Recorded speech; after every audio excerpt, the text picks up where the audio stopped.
आगमनम् आगमनम् आगमनम्। ॐ नमो अरिहन्ताणम्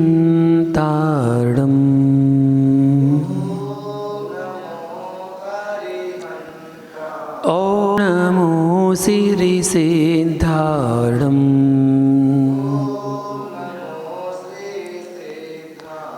ॐ नमो आयर्याणम् ॐ नमो वज्रायाणम् ॐ नमो लोये सौये साहूणम्। जय बोलो अनंताने सिद्ध परमेष्टि भगवान की, मूल नायक श्री महावीर भगवान की, परम पूज गुरुदेव गणाचार्य श्री विराग सागर जी महामुनि राज आचार्य श्री विशुद्ध सागर जी महामुनि राज्य की, अहिंसा में विश्व धर्म की। महानुभाव, जिज्ञासा समाधान में कुछ जिज्ञासाएं हैं जिनके समाधान अपन जान रहे हैं। आज की प्रथम जिज्ञासा है, सामान्य केवली के गणधर होते हैं या नहीं? देखिए, सुदर्शन केवली ने बिना किसी गणधर की उपस्थिति में भी धर्मोपदेश दिया था, ऐसा उल्लेख मिलता है। सामान्य केवली के गणधर नहीं होते, क्योंकि सामान्य केवली की वाणी द्वारा द्वादशांग की रचना नहीं होती, और गणधर का मुख्य कार्य जो होता है वो द्वादशांग की रचना करना है। ऐसा जिज्ञासा समाधान करते हुए पंडित रतनचंद जी मुख्तार जी ने इसका समाधान ऐसे दिया था। प्रमाण यही है कि सुदर्शन केवली का जो वर्णन मिलता है, उनकी गणधर की उपस्थिति नहीं थी, कोई गणधर नहीं थे, और उनका धर्मोपदेश हुआ था। प्रतिमाओं में घुंघराले बाल। जिज्ञासा कि आजकल निर्मित प्रतिमाओं में घुंघराले बाल दिखाए जाते हैं, कहाँ तक उचित है? हमारे मंदिर में कहते हैं 500 वर्ष की प्राचीन प्रतिमा जो है उसमें बाल बिल्कुल नहीं है, तो आगम प्रमाण क्या है? घुंघराले बाल होना चाहिए, बाल होना चाहिए या नहीं होना चाहिए? प्रमाण क्या है? बाहुबली के मुनि अवस्था में जैसी लताएं लिपटी थीं, अथा वैसी ही प्रतिमा भी बनाते हैं, वैसे ही जिन तीर्थंकरों के घुंघराले बाल थे तो उनकी प्रतिमा में भी वैसा दर्शना अनुचित नहीं है। मूर्ति तो भगवान की हूबहू नकल ही तो होती है, भगवान की नकल ही तो कर रहा है। जैसे भगवान थे वैसी तो प्रतिमा बनाई जा रही है। तो जिस समय भगवान थे उस समय घुंघराले बाल थे तो घुंघराले बाल बना दिए। बाहुबली मुनि अवस्था में थे, मुनि अवस्था में उपसर्ग हुआ था, बेलें चढ़ गई थीं, जीव जंतुओं ने अपने घर बना लिए थे, पक्षियों ने घोंसला बना लिए थे, सब कुछ। तो ये परिकल्पना ही तो है। जो मूर्ति बनती हैं तो उसमें भी लताएं दिखाई जाती हैं और जीव जंतु दिखाए जाते हैं। कहीं कहीं तो बहुत विशाल स्तर पर दिखाया गया है। खंडारगिरी चंदेरी के पास जो क्षेत्र है वहाँ पर छिपकली बनाई गई है। बाहुबली भगवान की प्रतिमा पर छिपकली है, बिच्छू है, सांप है, ऐसे बनाए गए हैं। लताएं तो छोड़ो, ये सब बनाए गए हैं। ऐसे ही एक मूर्ति बाबनगंजा में है, बाहुबली भगवान की मूर्ति, उसमें भी सांप बनाए गए हैं, जो सांप लपड़े हुए हैं ऐसे बनाए गए। और भी प्राचीन मूर्ति हमने बहुत जगह दर्शन किए हैं जिनमें बाहुबली की प्रतिमाओं पर सांप भी अंकित किए गए कि सांप चढ़ रहे हैं। अभी जो नया क्षेत्र निकला है मांगी तुंगी के पहले तीर्थंकर लैंडी, तीर्थंकर लैंडी में भी एक बाहुबली भगवान की प्रतिमा है, उसमें भी ऐसे ही चित्रण किया गया है। तो ये उस समय उपसर्ग हुए थे, तो जैसे भगवान थे उनको वैसी दर्शना यहाँ पर दिखाया गया मूर्ति में, तो उसमें कोई अनुचित बात नहीं बताई गई, हो सकता है। तो आगम प्रमाण क्या है इसमें? तीर्थंकराणाम समसुर्णीय कुर्चश्च न भवन्ति सरसी कुंतलास्तु भवन्ति। ये बोध पाहुड़ ग्रंथ की टीका लिखी गई है 32 नंबर अध्याय में 92 नंबर जो गाथा है उसमें बताया गया है कि तीर्थंकरों की दाढ़ी मूछ नहीं होती है, अतः प्रतिमा में भी नहीं बनाई जाती है, परंतु सिर पर बाल तो होते हैं, तो इसलिए सिर पर बाल बनाए जाते हैं, तो उसमें कोई बात नहीं है। बाहुबली के सिर पर खूब केस थे, बहुत सारे केस थे, 1 साल तो कायस्र मुद्रा खड़ी रहे, वैसे ही केस हो गए थे, तो खूब सारे बाल थे। ऐसा महापुराण ग्रंथ में दर्शाया गया है कि बाहुबली के सर पर बाल बहुत घुंघराले थे। आदि जिणपणी माओ ताओ जड़ मोड़ सिंह रिल्लाओ, तिल्लो पड़ती ग्रंथ में कहा है आदिनाथ जिनेन्द्र की प्रतिमाएं जटा मुकुट रूप शेखर सहित हैं। इस प्रकार घुंघराले बाल या बाल सामान्य होना अनुचित नहीं है, प्रतिमा में हो सकता है, और शास्त्रों के प्रमाण भी हैं कि बाल थे तो बनाए गए। मुक्तार ग्रंथ पृष्ठ 552 पर कृष्ण का अकाल मरण बताया है, परंतु पृष्ठ 554 पर निषेध किया। क्या विशेष बात है? अकलंक देव ने कृष्ण का अकाल मरण माना है। राजवार्तिक दूसरे अध्याय में दूसरे भाग में 53 नंबर श्लोक में, परंतु धवला 10 पुस्तक और पृष्ठ 237 के अनुसार कृष्ण का अकाल मरण यानी आयु के निषेकों का युगपत पतन नहीं हुआ, क्योंकि जरत कुमार के बाण लगने से पूर्व ही उनकी आगामी आयु का बंध हो चुका था, और आगामी आयु के बंध के पश्चात भुज्यमान आयु का कदलीघात नहीं होता। ऐसा धवला के अनुसार नियम है, चाहे बाहर से शस्त्राघात से मृत्यु आदि नजर आती हो, दोनों भिन्न भिन्न कथन बताए गए हैं। ठीक है ना? तो ऐसा भी प्रमाण मिलता है कि जरत कुमार के बाण लगने के पहले ही श्री कृष्ण का जब आयु कर्म का बंध हो गया था, इस कारण से उनका अकाल मरण नहीं हुआ, ऐसा कथन कहते हैं। और एक ग्रंथ में ये भी कह दिया कि अकाल मरण हुआ। तो दोनों प्रमाण शास्त्रों में मिले हैं, तो समझ के अनुसार समझना चाहिए कि हो भी सकता है, नहीं भी हो सकता है। अगर ऐसा हुआ कि आयु पहले बंद हो चुकी थी भविष्य की, तो फिर अकाल मरण नहीं हुआ। अगर आयु का बंध नहीं हुआ था तो अकाल मरण माना जाएगा।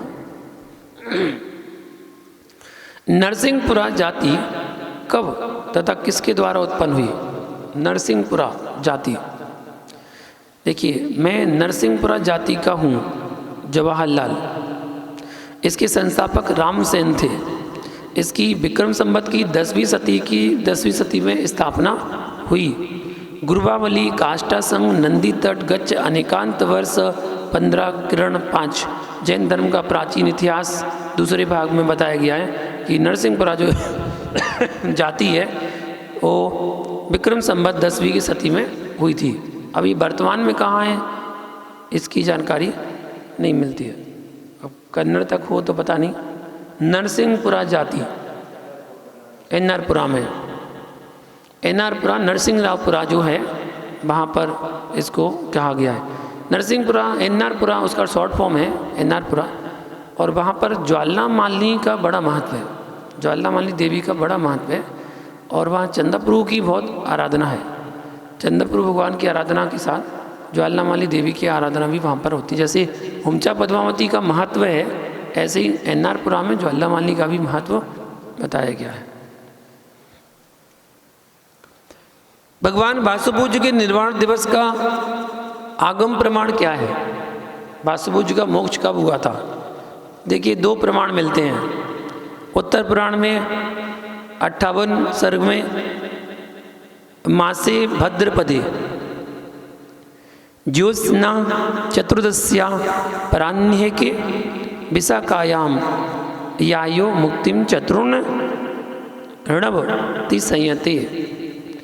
यहाँ बताया भाद्रपद शुक्ला चतुर्दशी कि शाम को विशाखा अर्थात सता विशाखा, या जिसको आज वर्तमान में सतविशा नक्षत्र कहते हैं, तो सतविशा नक्षत्र में 94 मुनियों के साथ वासु पूज्य मुक्त हुए। यही बात कल्याणमाला पंडित आशाधर जी तथा महाकवि पुष्पदंतकृत महापुराण में वासु पूज्य जिन प्रकरण में यही बात लिखी हुई है। और स्वर्गवासी शोध खोज प्रेमी पंडित श्रीमान मिलाप चंद जी रतनलाल जी के पितृरत्न कटारिया केकड़ी का शोधपरक लेख है, एतद विषक निर्णय का आधार है, ऐसा यहाँ पर लेख में भी उल्लेख किया गया है। इस प्रकार भाद्रपद शुक्ला चतुर्दशी के दिन वासुभुज का मोक्ष हुआ, ऐसा मान्य किया जाता है। एक चक्र 100 रथ व चले, रवि को यह स्वभाव, ऐसा बनारसी दास जी ने लिखा है। निमित्त उपादान दोहे में, यह कर्ता तक सत्य है, मतलब कहाँ तक सत्य है। एक चक्र 100 रथ चले, रवि को यह स्वभाव, ऐसा बताया।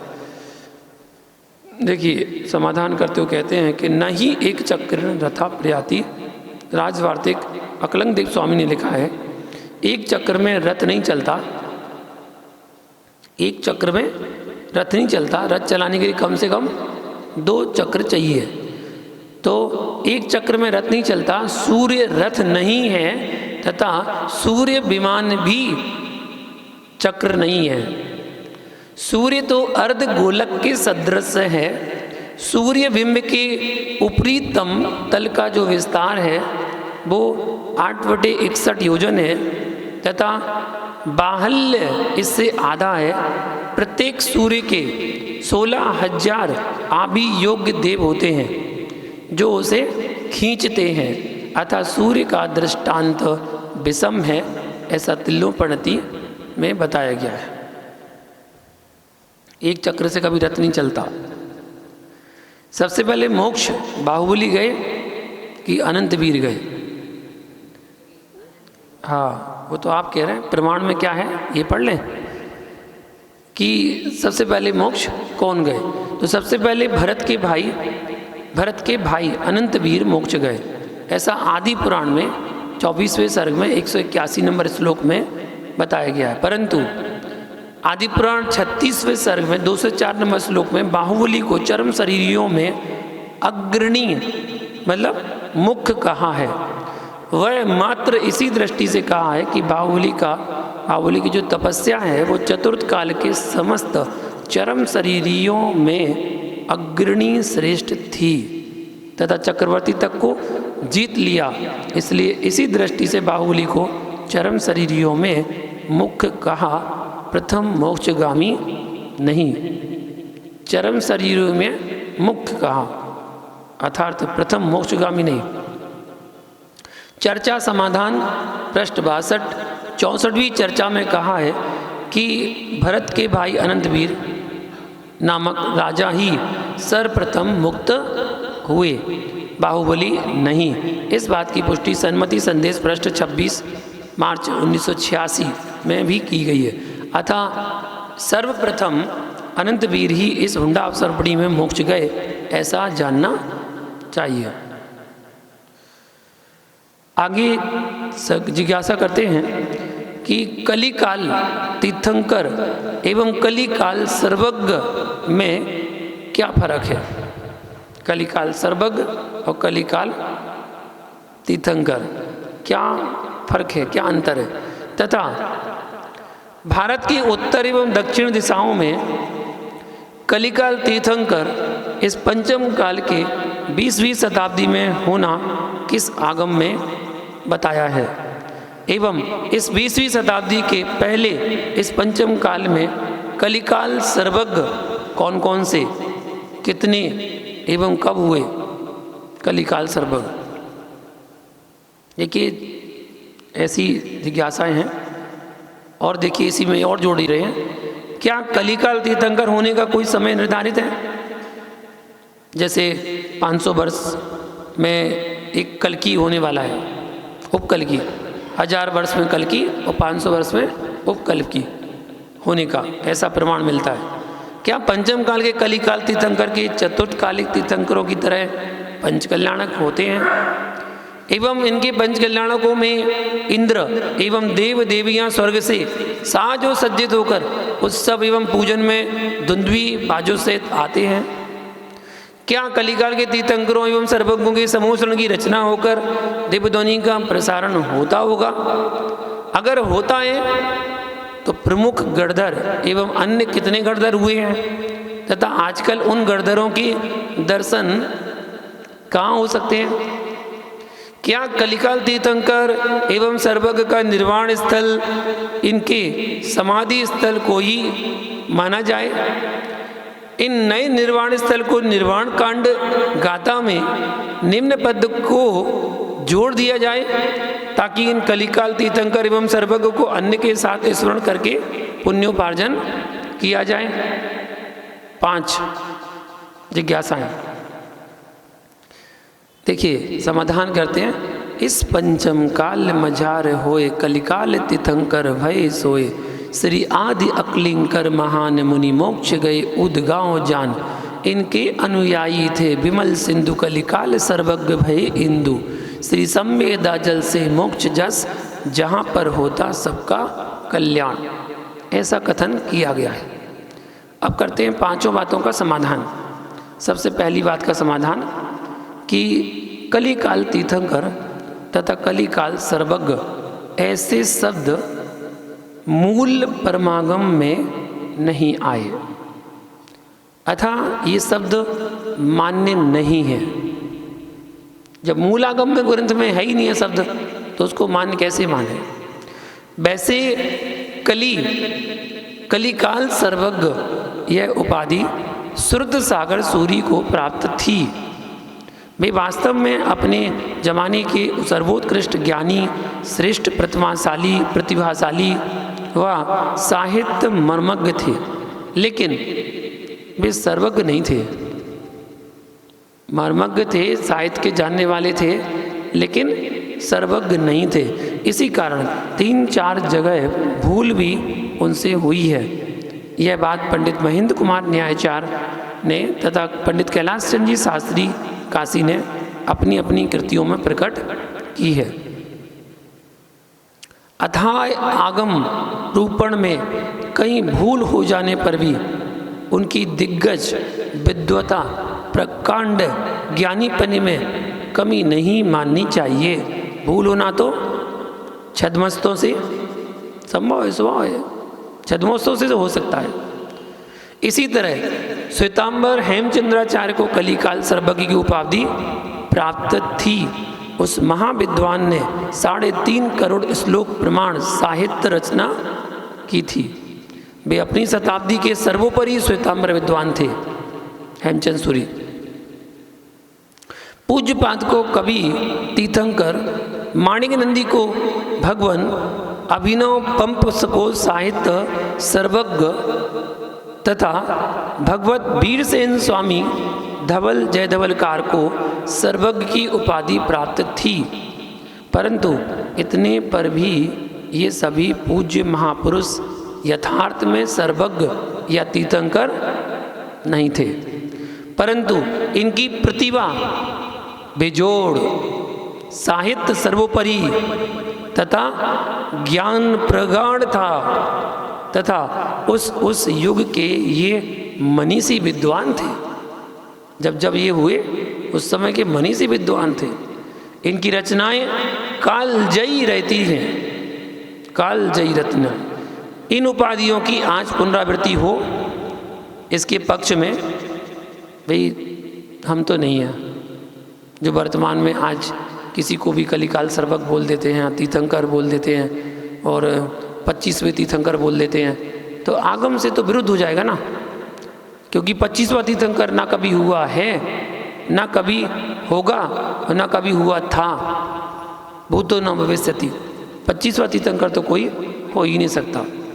तीर्थंकर 24 थे, 24 हैं, 24 होंगे, ये आगम सिद्धांत है और उसको अपन मानते हैं। तो ये सब अतिशयोक्ति की शैलियाँ हैं, जो जिसको अच्छा मानता है, विद्वान मानता है, ज्ञानी मानता है, उसको हम कह देते हैं भाई ये कलिकाल सर्वज्ञ माने तो कुछ अतिशयोक्ति नहीं है, ये तो कलिकाल सर्वज्ञ है, सर्वज्ञ ऐसा कह देते हैं व्यवहार में, लेकिन ऐसा होता नहीं है। यथार्थ में कोई सर्वज्ञ ना हुआ है पंचम काल में और ना होगा, ये तो सिद्धांत है। इतने बड़े विद्वान ज्ञानी कुंद स्वामी, जो किंवदंती कहानी में किस्से में आती है कि वो विदेश क्षेत्र में जाकर सीमंद्र स्वामी के पादमूल में जाके 7 दिन का प्रवास उन्होंने विदेश क्षेत्र में किया और 7 दिन में उन्होंने वहाँ खूब अध्ययन किया, जो भी जिनवाणी लेनी थी, आगम वाणी लेनी थी, वो उनसे ग्रहण की। उसके बाद वो यहाँ पर निकले, वापस भरत क्षेत्र आए और 7 दिन वो निराहारी रहे, उन्होंने वहाँ पर आहार नहीं किया। ऐसा किंवदंती कहानी आती है। अब किंवदंती कहानी को सिद्धांत मान लिया जाए तो ये नहीं कह सकते किंवदंती है, भाई कहते हैं लोग, कहीं कहीं प्रवचन में बोला, कहीं कहीं प्रवचन की पुस्तकों में लिख दिया, लेकिन आगम का ठोस प्रमाण कहीं देखने में नहीं आता। इस तरह श्वेतांबर हेमचंद्र आचार्य को कलिकाल सर्वज्ञ की उपाधि प्राप्त थी, ऐसा बताया। और अपने यहाँ भी दिगंबर जैन धर्म में भी कई लोगों को, माणिक नंदी जी को भगवान, पूज्य पाद जी को कवि को तीर्थंकर, अभिनव पंप को साहित्य सर्वज्ञ, वीरसेन स्वामी को सर्वज्ञ की उपाधि ऐसे ऐसे दी गई, लेकिन वो वास्तव में सर्वज्ञ नहीं थे। दूसरी जिज्ञासा का समाधान करते हैं कि इस कली काल में कोई तीर्थंकर या सर्वज्ञ नहीं होता है, इनके होने का कोई काल निर्धारित नहीं है, ये होते ही नहीं है, पंचम काल में होते ही नहीं है। जब हाँ चतुर्थ काल में जन्मा है वो तो हो सकता है, जो चतुर्थ काल में जन्मा हो पंचम काल में वो तो हो सकता है, लेकिन पंचम काल में ही जन्म के हो ऐसा नहीं है। अब कल ये तो मानना पड़ेगा, गौतम स्वामी को मोक्ष गए, कौन से काल में गए? पंचम काल में गए, पंचम काल शुरू हो गया था। सुधर्मा स्वामी, जम्बू स्वामी, श्रीधर स्वामी सब कहाँ मोक्ष गए? पंचम काल में गए। लेकिन कब? जब चतुर्थ काल में जन्मे थे तो गए। जब कली काल में कोई तीर्थंकर या सर्वज्ञ ही नहीं होता तो फिर इनके पंचकल्याणक होने का तो प्रश्न ही नहीं उठता, मतलब कह ही नहीं सकते आप। परम पूज्य आदि सागर जी, आचार्य विमल सागर जी निश्चित रूप से वे मोक्ष नहीं गए, क्योंकि दुखमा काल में उत्पन्न हुआ दुखमा काल में सिद्ध नहीं होता है।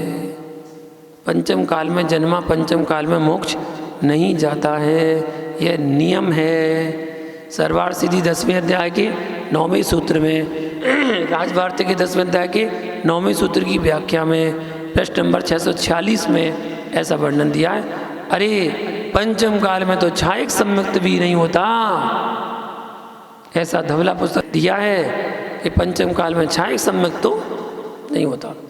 उपसम सम्यक्त हो सकता है, औपसमिक सम्यक्त हो सकता है, लेकिन छायक सम्यक्त नहीं हो सकता। अनिवार्य।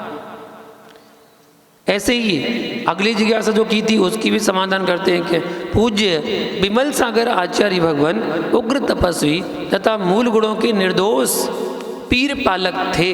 उनके संग में यथा समय ही सामायिक प्रतिक्रमण, स्वाध्याय आदि होते थे। श्रावकों तथा विद्वानों के प्रति उनके संग में अश्रुत पूर्व तथा अदृष्ट पूर्व वात्सल्य देखा गया है। ये वास्तव में नाकर थे, जैसे उनको उपाधि दी गई थी वैसे ही थे। और वो क्या, उनके संग के सभी शिष्यों में और उनके प्रशिष्यों में सब में आज तक उनकी जो परंपरा चली आ रही है उसमें वात्सल्य देखा जाता है। कलिकाल सर्वज्ञ की उपाधि उन्होंने अपने लिए प्रयुक्त नहीं की, ना ही उनके संग में साधुओं ने उनके लिए ऐसा विशेषण लगाया है। मैं उनके पवित्र संग से मतलब कि मेरे दादा गुरु हैं, मेरे गुरु के गुरु आचार्य विराग सागर जी गुरु हैं, इसलिए आचार्य सिंह के मुख से उनके बारे में बहुत सुना है और सुनते रहते थे कि हाँ आचार्य सिंह विमल सागर जी ऐसे वैसे, देखा तो है नहीं लेकिन सुना है कि ऐसे थे। ये तो भोले श्रावकों गृहस्थों की चेष्टा है कि उनके लिए यह उपाधि लिखी। इसमें इनका दोष नहीं मानता, क्योंकि उनका दोष नहीं है, वो तो ये श्रावक के द्वारा लिखा जाता है, और श्रावक अतिशयोक्ति करते हैं तो कुछ का कुछ बोल देते हैं, गुरु को बहुत बड़ी उपाधि से विभूषित कर देते हैं जो संभव ही नहीं हो ऐसी। और एक और जिज्ञासा उसमें की थी, विद्वानों श्रावकों से मेरी करवत प्रार्थना है कि सर्वज्ञ या तीर्थंकर शब्द युक्त कोई भी उपाधि किसी साधु या विद्वान को नहीं दी जानी चाहिए, इसका ध्यान रखना चाहिए। कारण यह है कि सर्वज्ञ होना तो दूर, संपूर्ण श्रुत का ज्ञाता भी वर्तमान में कोई नहीं हो सकता। श्रुत का ज्ञाता सर्वज्ञ तो दूर। पूज्य धरसेन, पुष्पदंत, भूतबली, कुंद आदि भी संपूर्ण श्रुत के ज्ञाता नहीं थे, फिर हमारी क्या विसात, जब वो नहीं थे तो अपनी क्या विसात। जानते हैं अगली जिज्ञासा कि क्या केवली भगवान उठते बैठते भी है? केवली भगवान उठते बैठते भी है? हाँ, भगवान के 4 आघातीय कर्म अभी बैठे हैं, जिनके कारण पाय, वाणी, खिरना, उठना, बैठना, चलना, डग भरना आदि क्रिया अरहंत प्रभु ने की संभव है, मतलब संभव है। ऐसा सुदृष्टि तरंगिणी ग्रंथ में प्रश्न नंबर 596 में दिया गया है। पंडित प्रवर टेकचंद जी विरचित और संपादक कमल कुमार जी व्याकरण न्याय काव्य तीर्थ ने इसका किया है। अगली जिज्ञासा करते हैं कि आपने लिखा है कि एक साथ 170 तीर्थंकर अजितनाथ भगवान के काल में हुए, सो एक साथ 170 कैसे हो सकते हैं? तो वही 5 विदेह क्षेत्र के, 5 ऐरावत क्षेत्र के और 5 विदेह के 160 तीर्थंकर, इस प्रकार 170 तीर्थंकर हो सकते हैं। खुलासा करके बताते हैं कि विदेह क्षेत्र में जो 20 तीर्थंकर कहे हैं, वे 5 विदेहों के 20 खंड करने पर एक एक गिनने की अपेक्षा होते हैं। मतलब 4 तीर्थंकर जम्बूद्वीप में, 8 तीर्थंकर घात की खंड में और 8 तीर्थंकर आधे पुष्कर द्वीप में, तो कुल मिला के 20 तीर्थंकर ऐसे कहे गए हैं। फिर वापस 20 खंडों में से प्रत्येक के 8-8 भाग हैं, एक एक भाग जो है ना उसके 8-8 भाग अलग है, तो 8-8 जब भाग हैं तो उनके उपविदेह क्षेत्र के निकलते हैं। तो इस तरह 8 गुणे 20 बराबर 160 विदेह देश होते हैं, तथा इनमें 5 भरत व 5 ऐरावत जोड़ देने पर कुल 170 हो जाते हैं। इनमें से प्रत्येक में एक एक तीर्थंकर हो, उस समय कुल 170 तीर्थंकर बन जाते हैं। इसी तरह 170 नारायण भी 2.5 द्वीप में युगपथ बन सकते हैं। इसी तरह प्रति नारायण एवं बलदेवों तथा चक्रवर्तियों के बारे में भी कहना चाहिए। ऐसा उत्तर पुराण पर्व 76 श्लोक 496 तथा त्रिलोकसार गाथा 514 681 आदि में बताया गया है। पूज्य महाविदुषी विशुद्धमती जी वो क्या कहती हैं, जो उन्होंने प्रमाण दिया वही उत्तर पुराण त्रिलोकसार गाथा 514। परंतु इतना ध्यान रखना चाहिए कि 170 के एक साथ होने की स्थिति में भी दो निकटवर्ती देशों के तीर्थंकरों का भी परस्पर मिलाप नहीं होता, भूल कर भी नहीं। एक तीर्थंकर का भी दूसरे तीर्थंकर से नहीं मिलते हैं, ये असंभव है। वैसे तो ज्ञान चक्षु में तो एक दूसरे को सब जानते देखते हैं ज्ञान चक्षु से, पर प्रत्यक्षता आमने सामने सानिध्य नहीं होता, यह नियम है। कहाँ भी है, नान्यो निदर्शनम जातु चक्रिणाम धर्म चक्रिणाम हलिनाम वासुदेवानाम त्रैलोक्य प्रतिचक्रिणाम। यहाँ बताया विदेह क्षेत्र में जीवों की आयु सभी की पूर्व कोटि प्रमाण ही होती है। सभी की कितनी? पूर्व कोटि प्रमाण। या तीर्थंकरों की ये जिज्ञासा की गई कि सबकी होती है या तीर्थंकरों की? इससे कम आयु भी वहां किसी की संभव है क्या? वहां संभव कम आयु है क्या? क्या वहां सभी 500 धनुष की काया वाले ही होते हैं? विदेह क्षेत्र में आयु एवं ऊंचाई के बारे में सर्वार्थ सिद्धि ग्रंथ में लिखा है कि सर्वेषु विदेशु संख्ये काला मनुष्या तत् काला सुसम दुष्मान दोपम सदावस्थिता मनुष्याश्च च धनु सतोत्सेधा नित्याहारा उत्कर्षणीक पूर्व कोटि स्थित का जिघन्य एनांतर मुहूर्ता युषः तस् याश्च संबंधे गाथाम पठन्ति पुव्वस्य दुपरिमाणम सदरि खलु कोडि सद सहस्रायम छप्पाणम च सहसा उद्दब्बा बास कोडीडम।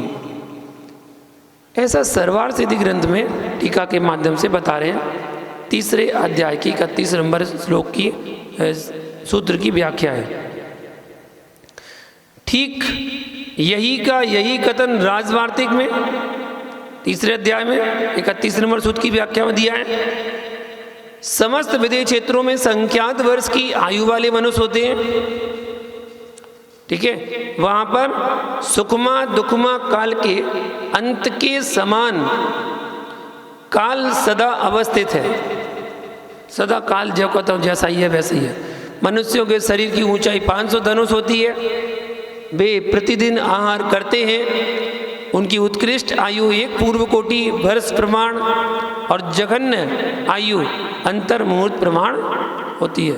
इस संबंध में एक गाथा कही जाती है।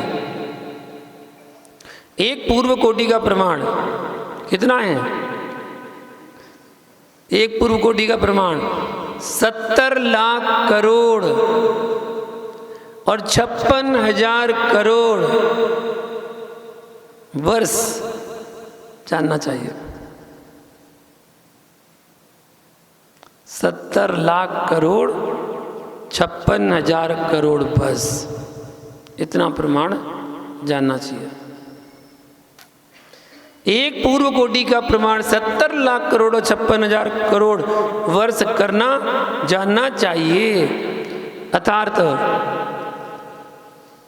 1 2 3 5 6 9 10 11 12 13 14 अंक प्रमाण, 14 अंक प्रमाण वर्षों की एक पूर्व कोटि होती है। आदिनाथ की 84 पूर्व कोटि की आयु थी।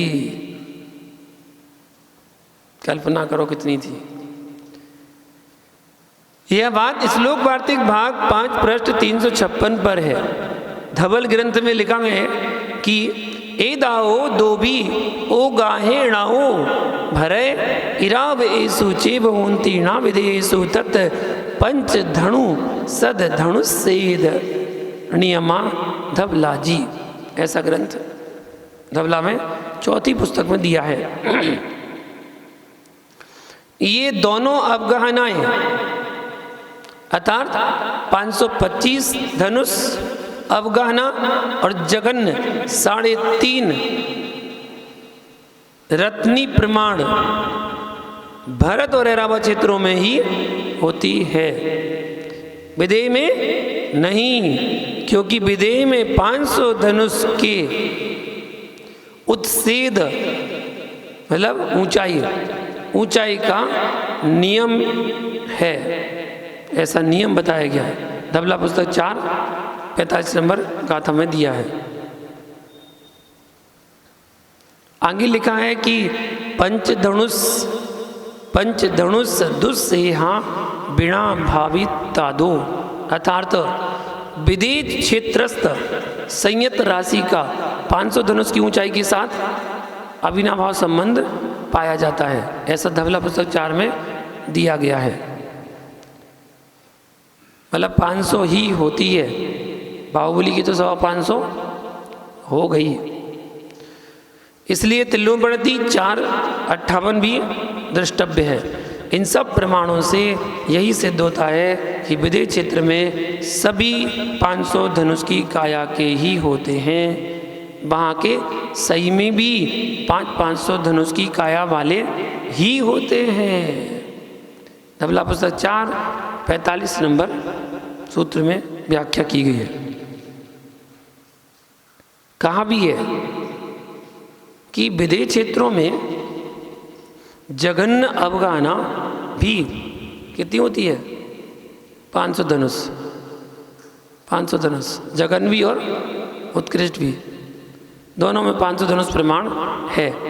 जैनिन सिद्धांत कोश में पहले अध्याय में पहले भाग में इसका वर्णन है। इसका मतलब यह नहीं समझना कि वहाँ गर्भस्थ बालक भी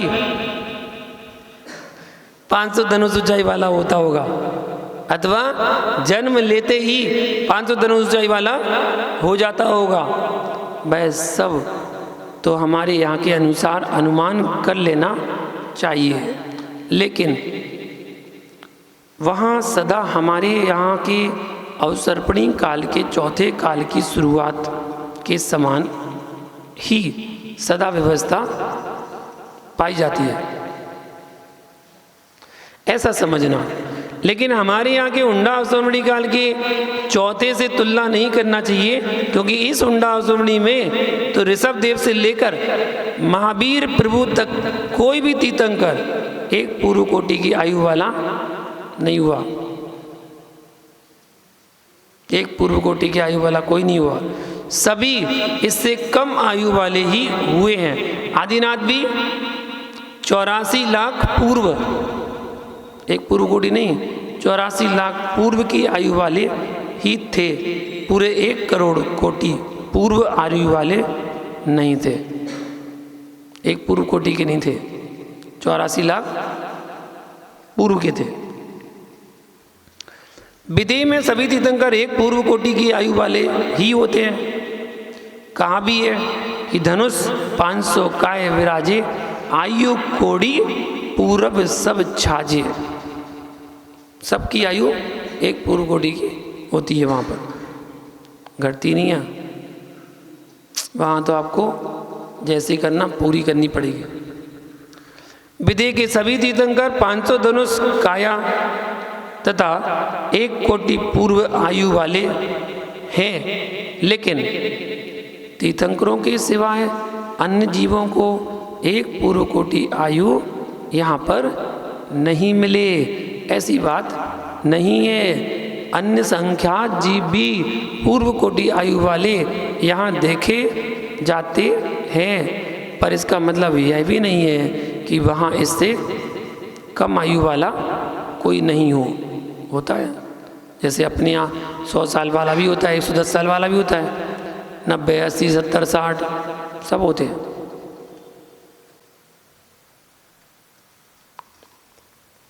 तो वहाँ पर अनेक जीव अंतर्मुख की आयु वाले भी होते हैं। वे स्त्री के गर्भ में आकर अंतर्मुख बाद मरण को भी प्राप्त हो जाते हैं।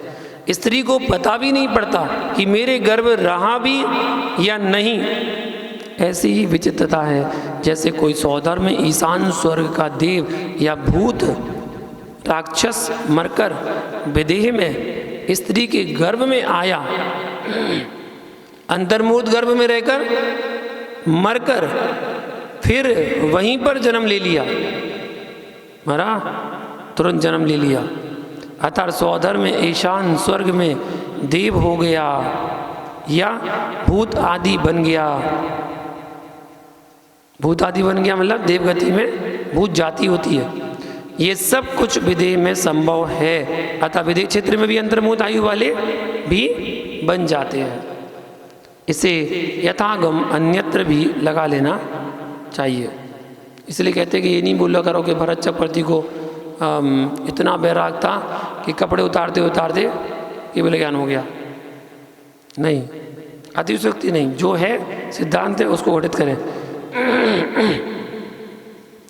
ऐसा धवला पुस्तक 9 110 नंबर पृष्ठ में, धवला पुस्तक 9 305 पृष्ठ में दिया गया है। मिथ्यात् कर्म को उदय से बनी मिथ्या दृष्टि जीव, दुखी जीव, अपहरण, युद्ध, अकाल मरण आदि विदेह क्षेत्र में होते हैं ही। लब्ध्य पर्याप्त जीव या कर्म भूमि के बहुत से मनुष्य त्रियंचों की आयु मध्य में ही ह्रास को प्राप्त हो जाती है। निमित्त कोई भी बने, जहर, एक्सीडेंट, पंखे में लटकना, नदी में कूद जाना, अंगारों पर चलना, आग लगा लेना, ये सब तो मिथ्या दृष्टि जीव, दुखी जीव, अपहरण, युद्ध, अकाल मरण आदि विदेह क्षेत्र में होते हैं ही। और ऐसा आगम प्रमाण बता रहे हैं कि कर्म भूमि के बहुत से मनुष्य त्रियंचों की आयु मध्य में ही ह्रास को प्राप्त हो जाती है। श्लोक वार्तिक में 5वें अध्याय में दिया है। इस प्रकार विदेह में आयु अंतर्मुद में पूर्व कोटि तथा शरीर 500 धनुष का पाया जाता है। एक अंतिम जिज्ञासा देखेंगे, क्या अनुत्तर व अनुदृश वाले देव स्वर्ग से च्युत होने पर मनुष्य भाव धारण करने के बाद नरक में जा सकते हैं? समझो, अनुदिश अनुत्तर वाले जो देव हैं वो अपनी आयु पूरी करके मनुष्य भाव धारण करने के बाद नरक में जा सकते हैं। शुभम चक्री चक्रवर्ती ब्रह्मदत्त का जीव अनुत्तर से आकर मनुष्य बनकर नरक में क्यों गया? गलत। वो होते हैं सर्वार सिद्धि के देव,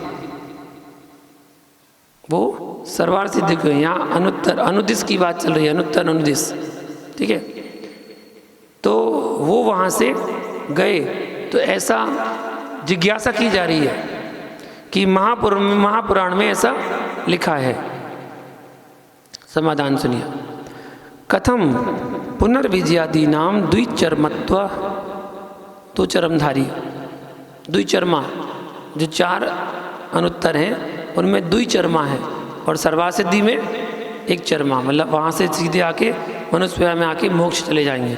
और द्विचर्मा का मतलब पहले मनुष्य में आएंगे, फिर दूसरी पर्याय में जाएंगे, फिर मनुष्य में आएंगे और फिर मोक्ष जाएंगे, ऐसा है।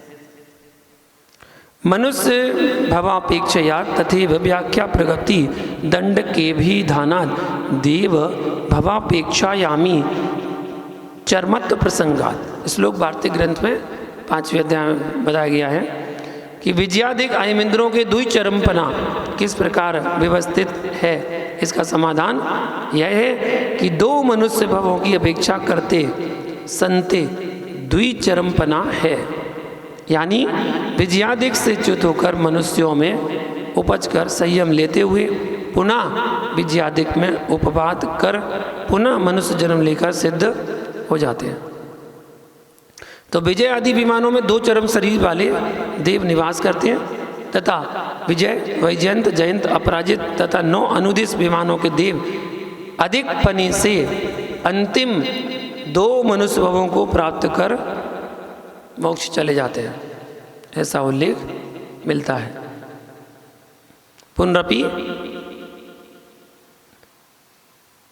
13 उक्त विमानों के निवासी पल्ल के असंख्यात विभाग प्रमाण असंख्यात वर्ष आयु पूर्ण करके सम्यक्त से नहीं छूटते हुए मनुष्यों में उपजकर पुनः संयम की आराधना करते हुए फिर विजयादिकों में उपजकर वहाँ से च्युत होते हुए यहाँ कर्मभूमि में मनुष्य भाव को प्राप्त कर सिद्ध हो जाते हैं।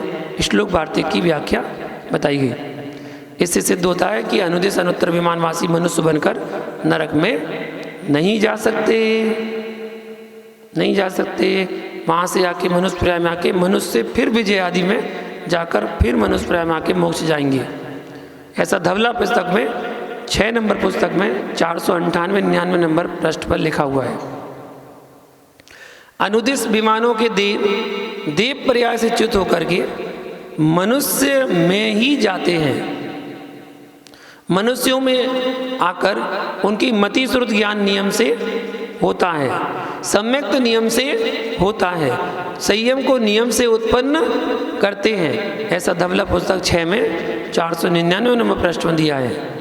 विशेष यह है कि कोई कोई विजयादिक के देव मनुष्य होते हैं, फिर 100वीं ईशान कल्प में देव होते हैं, फिर मनुष्य होते हैं, फिर विजयादिक में देव होते हैं और अंत में यहाँ से च्युत होकर मनुष्य होते हैं, तब कहीं मोक्ष जाते हैं। ऐसा धवला पुस्तक 7 में 197 नंबर पृष्ठ में दिया है। अब यहाँ पर कितने भाव बना दिए? मनुष्य से पहले देव गया, देव से आके मनुष्य बना, मनुष्य से 100वीं आदि में कल्प में जन्म लिया, फिर वहाँ से मनुष्य में लिया, फिर वहाँ से फिर विजयादिक विमानों में गया और वहाँ से आके मोक्ष गया। ऐसा बना दिया, मतलब 3 भाव हो गए मनुष्य के। परंतु यह तो कहीं नहीं देखने में आया कि विजय वैजयंत आदि देव मनुष्य बनकर नरक में जाएं। वे नरक में नहीं जाते। महापुराण में ऐसा नहीं लिखा है कि शुभम चक्रवर्ती विजयादिक या अनुदिश में जाकर फिर नरक में गया। वहाँ तो ऐसा लिखा है, भूपाल भूपति रसहरात तपोविदाही शुक्ले भवन महति षोडश सागरायु चित्वा तथा सकल चक्रधर शुभोमो रामांत कुन नरक का नायकताम जगाम। श्लोक नंबर 173 पर्व 65 महापुराण ग्रंथ में प्रमाण है। क्या दिया कि शुभम चक्रवर्ती का जी पहले तो भूपाल राजा था, फिर असह तप करके शुक्र नाम के बड़े विमान में 16 सागर की आयु वाला देव हुआ। वहाँ से च्युत होकर शुभम नामक सकल चक्रवर्ती हुआ और फिर परशुराम को मारकर नरक का अधिपति हुआ, अर्थात नरक में गया। शुक्र नामक बड़ा विमान महाशुक्र विमान, इसी तरह ब्रह्मदत्त चक्र भी अनुदिश या अनुत्तर में नहीं गया। कहा भी है, काशी नगरी में संभूत नामक राजा रहता था, वह स्वतंत्र लिंग नामक मुनि का शिष्य होकर कमल गुल्म नामक विमान में उत्पन्न हुआ। वहाँ से च्युत होकर के कामपिल्य नगर में राजा ब्रह्मरथ और रानी चूला के ब्रह्मदत्त नामक 12वें चक्रवर्ती हुआ। ऐसा 192 पर्व 20 पद्म पुराण में दिया है। अतः वह अनुदिश या अनुत्तर विमानों में नहीं गया था। ठीक है, तो ब्रह्मदत्त चक्रवर्ती नरक गए, नरक में उन्होंने वहाँ के दुखों को भोगा। ऐसी शुभम चक्रवर्ती का वर्णन आता है कि वो नरक में गए। लेकिन जो एक मान्यता बना रखी है कि नमोकार मंत्र के अपमान से शुभम चक्रवर्ती गया, तो यहाँ पर क्या वर्णन आया है कि शुभम नामक सकल चक्रवर्ती हुआ और फिर परशुराम को मारकर नरक को अधिपति हुआ। परशुराम कौन? लिखा परशुराम को मारकर, और पढ़ा क्या जा रहा है कि नमोकार का अभिनय करके 7वें नरक गया। तो प्रमाण तो ये मिलता है कि वहाँ पर नरक में गया शुभम चक्रवर्ती और ब्रह्मदत्त चक्रवर्ती, लेकिन ऊपर अनुदिश अनुत्तर में नहीं गए।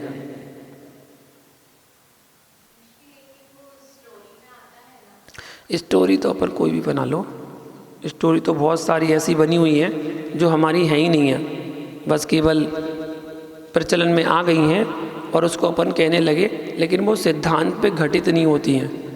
जैसे एक स्टोरी हमने आपको बताई थी कि पारसनाथ ने नाग नागिन को नमोकार नहीं सुनाया। स्टोरी में तो यही है कि नाग नागिन को नमोकार सुनाया, लेकिन नहीं सुनाया। क्यों नहीं सुनाया? क्योंकि तीर्थंकर अपने जीवन काल में नमोकार मंत्र नहीं बोलते हैं, ऐसा नियम है।